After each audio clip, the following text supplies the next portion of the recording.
ఇక చివరికి ఆయన దగ్గర ఉన్నటువంటి కొంత జన్మ సంస్కారము, ఆ నీతి వల్ల వాడు ఆ బాటిల్ ఉన్న వాటర్‌ని బోర్‌వెల్‌లో పోస్తాడు ఇక త్యాగం చేసి.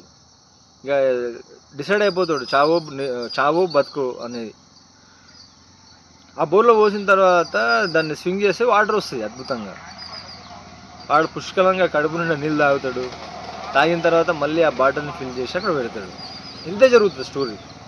మరి దీంట్లో ఏంటి అంటే, మనకు ఎంతసేపు ప్రాబ్లమ్స్ ఉన్నాయి, నాకు సమస్యల్లో నుంచి బయట రాలేకపోతున్నా అని చెప్పి మనము కంప్లైంట్ ఉంటది. ఇప్పుడు నేను వింటుంటా కదా ప్రవచనాల్లో అక్కడిక్కడ వీళ్ళు కొన్ని రెమెడీస్ అని చెప్తుంటారు. నువ్వులు దానం చెయ్యి, లేకపోతే నువ్వు కందులు దానం చెయ్యి, నువ్వు బియ్యం దానం చెయ్యి, లేకపోతే గోశాలకెళ్ళి అరటి పండ్లు తినిపించు గోవులకు, లేకపోతే నువ్వు లింగానికి పాలతోని అభిషేకం చెయ్యి, ఇప్పుడు దాన ధర్మాలు చేయి, లేదంటే సేవ చేయి, లేదంటే పక్షులకు గింజలు వేయి, ఇట్లాంటివి చెప్తుంటారు. యాక్చువల్లీ కరెక్ట్ అది.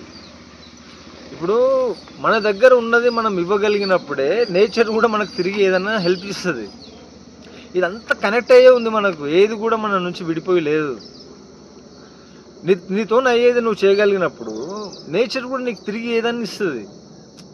నువ్వు ఒక పక్షికి నువ్వు ఆహారం పెడితే పరమాత్మ నీకు కావాల్సిన సహాయాన్ని ఇంకొక హ్యాండ్ తోటి చేపిస్తాడు. ఎందుకంటే దాన్ని చూసుకోవాల్సింది ఆయననే కదా. ఆయన పనిలో కొంత నువ్వు భాగం పంచుకున్నప్పుడు వేరొళ్ళకు కూడా ఆ గుణాన్ని ఆయన, ఆ మనసును ఆయన కలిగించి నీకు కూడా హెల్ప్ అందుతుంది.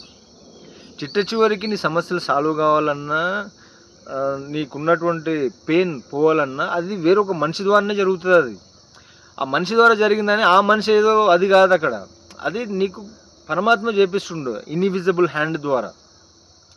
ఆయన హ్యాండ్ ద్వారా ఇక్కడ ఈయన యాక్ట్ చేసుకుంటాడు. అది నీకు హెల్ప్ అందడం అల్టిమేట్గా సృష్టికర్త నుంచి, ఈశ్వరు నుంచో వస్తుంది. అది ఇది ఈ స్టోరీ యొక్క ఉద్దేశం.